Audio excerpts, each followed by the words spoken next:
Limiting extreme emotional distress as a defense. The AG's office wins in a significant appeals court ruling centered on this legal excuse. I'm Richard Pyatt, and this is Legally Speaking. It's taken more than a decade for the Utah legal process to decide, with the help of recent legislation, that there are limits to when someone can say in court that they've lost control and shouldn't face the maximum after they've reacted violently to a situation.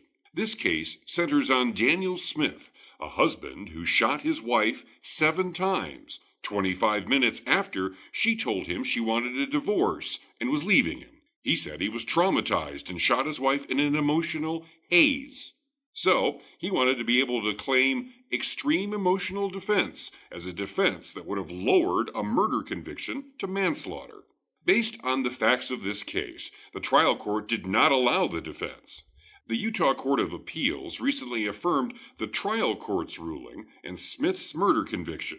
The bottom line is, because of the statutory changes to the EED defense and the Court of Appeals ruling, defendants who kill their intimate partners when their partner try to leave them may find they are less able to use extreme emotional defense as a mitigating factor due to the timeline, level of violence, and other factors. Our Assistant Solicitor General, Karen Klucznik, has argued extreme emotional distress cases for many years and joins us now to help examine the implications of this appeals court ruling. Thanks for joining us today, Karen. You're welcome. We hear a lot of violent crimes almost explained away by alleged trauma, bad news, or someone's reaction with extreme emotional distress. How does this ruling change things for justice and for victims? We are hoping it changes things for victims, especially substantially. I'd like to give a little background of extreme emotional distress in Utah. It's a relatively recent defense. It was first enacted in 1973.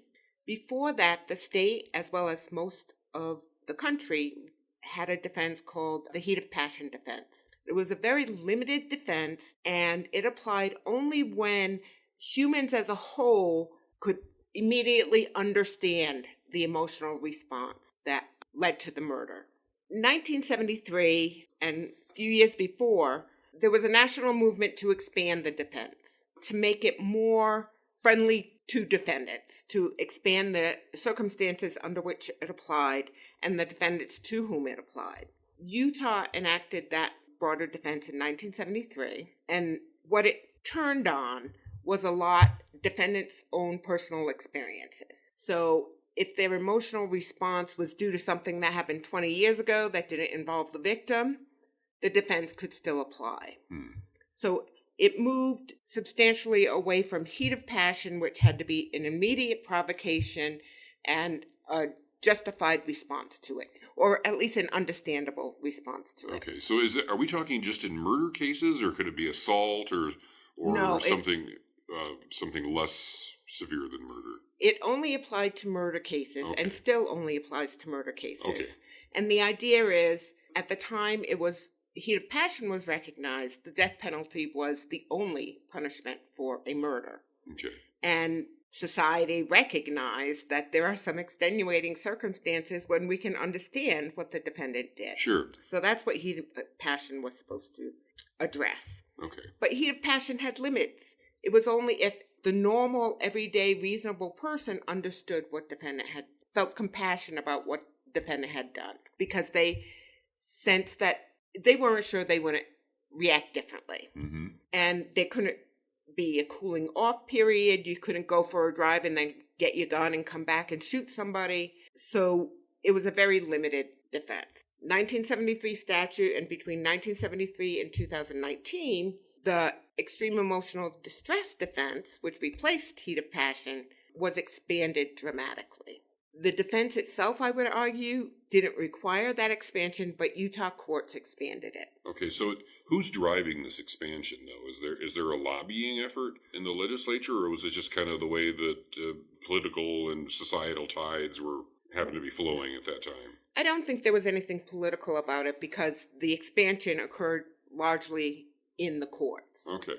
And what the courts seemed to do was take this idea of expanding the defense and they expanded it to the point where it was largely divorced from the heat of passion defense. All the limits that the heat of passion defense had, the court slowly did away with those limits. So could it have been that defense lawyers were doing their research, doing maybe some case law work, realizing that this is just something that had worked successfully, and so then they're trying it. So we're just seeing an expansion in the courts because other defense lawyers are trying to apply it to their case. I think that's absolutely true. Okay, that's reasonable, yeah. Yes.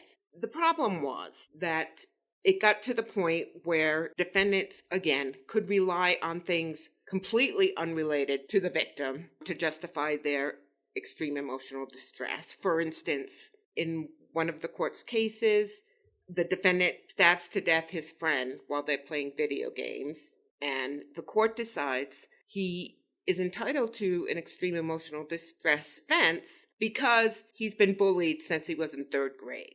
That is completely outside the scope of traditional heat of passion defenses. In another case, there was a divorce and friction between the two parents, and the ex-wife sees defendant carrying a phone he claimed he didn't have, and she tries to run him over. Under heat of passion, you would not have the defense because holding a phone is not an extremely provoking act. Under the statute as the courts interpreted it, the EED statute, the wife could claim extreme emotional distress because it was a building up of tensions. The divorce, the financial situation because of the divorce, having to take care of the children, having to get a job, all that contributed to the emotional distress she faced when she saw him with a phone. After that case, we saw a large uptick of cases involving defendants killing their romantic partners and wanting to claim EED, regardless of whether they had been abusive to the victim, regardless of whether the victim did anything other than wanting out of the relationship. They could plan ahead. There was one case where the defendant wrote a murder-suicide note 7 hours before he killed his wife, but he still arguably fit within the defense. Okay. That's a pretty glaring contradiction there. It was horribly broad. What the AG's office did in response was to redraft the EED statute to bring back a lot of the heat of passion limitations. And the legislature helped us by enacting that statute. And Smith is the first case decided under the new statute, which we argue severely limits application of the defense. Okay, so can you tell us a little bit more about the Daniel Smith case, his defense, and then how maybe more specifically our response applied to it? So in the Smith case, defendant did not get an extreme emotional distress instruction, and that was primarily the issue on appeal. As you mentioned earlier, it was an unhappy marriage. Defendant verbally, at a minimum, verbally abused his kids, his wife. She decides to leave. She calls a family meeting and calmly tells him she's going to leave. He responds calmly and then spends 25 minutes doing things that show he's got self-control. He goes to the bank. He withdraws a lot of money. He comes back and he puts the money away. He talks to himself about, I think I'm just going to kill myself. He gets a gun. He gets the right magazine for the gun. He gets the right bullets for the gun. He loads it up. All these things that show his ability to restrain himself and his ability to reflect on what's going on, both of which, under the new statute, he cannot have if he's going to claim EED. 2 days before trial, he asks for a continuance in order to get an EED expert to explain why defendant, who depended on his wife and loved his kids, suffered from diabetes, would respond this way. And the trial court said no, that her telling him she's leaving is not a highly provoking act, so you don't need an expert. Defendant also asked for instructions on extreme emotional distress, and the trial court denied them largely for the same reason. So those were the two issues on appeal. And I think it's important, before I go on, that I go a little more depth into the statute. The statute says that extreme emotional distress must be predominantly caused by the victim's highly provoking act immediately preceding the defendant's actions, and words alone are not enough. So his feelings about being alone or loving his children or whatever, that is not high on the list of considerations because it has to be predominantly caused by what the wife just did. The wife's act has to be highly provoking. Asking for a divorce is a pretty common thing. It's not generally considered highly provoking to the point where it can mitigate a murder. And he spends 25 minutes between her telling him and his killing her. So her act isn't immediately preceding the murder anyhow. For all these reasons, the Court of Appeals agrees with the trial court that there was no need for the instruction. He wasn't entitled to the defense, which is huge for us in domestic violence type cases. For different reasons, he didn't need the expert either. Of course, he doesn't need it if he's not entitled to the defense in any case. The one issue with the case, I think, is that the Court of Appeals recognized that the legislature had substantially changed the defense. But the Court of Appeals did not go in much depth about how it changed. It just applied the new language. So I think there's room for more court discussion on the issue, and there's certainly room for the A case, the new defense, to be considered by the Supreme Court. Okay, so it sounds like you're thinking that this could very well go to the Supreme Court. I don't think this case necessarily will. I mean, the facts are dramatic, and the time to file a notice of appeal expires in about 5 days. Okay. So we'll know pretty soon. But I do think at some point the courts have to address the old defense, the old case law, and to what extent it applies under the new statute. Okay. In the Daniel Smith case, has anything changed, and what's happening to him? Is he just been waiting for this process to play out? Is anything changing, or does this ruling change anything as far as what he's facing? No. I hope it provides some relief for the victims, the children, who were at the home when the murder occurred. But otherwise, no, defendant's serving his sentence, and he does have the ability, of course, to seek certiorari review in the Supreme Court and then whatever post-conviction petitions he wants to file. But unless he pursues those avenues, I think he's done.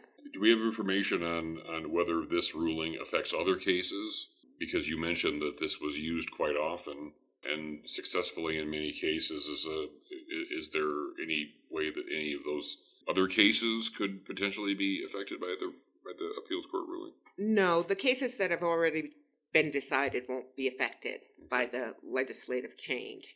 What we hope is that going forward, as the courts address this new statute, that defendants will understand, or the courts will impress upon defendants that their access to this defense is much more limited. Okay, that's what I was going to ask you. A lot of defense lawyers may want to use the extreme emotional defense as excuse as as part of their case, and so we're not saying that it can never be used.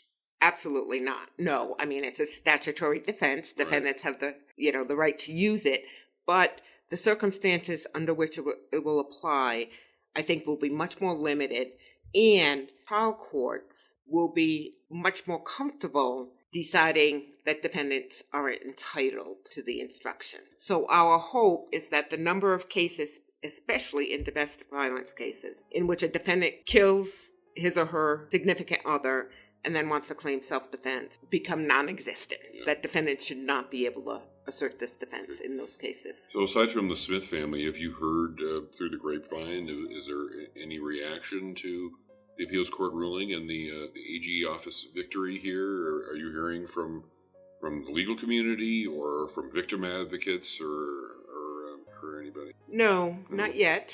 We are certainly happy in our division. It's been a long time coming. But no, I have not. Well, I think this may very well be something that takes some time to play out, too. A lot of people may not even realize.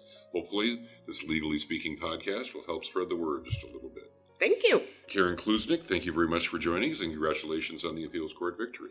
Thank you for joining us, and we'll see you next time here on Legally Speaking.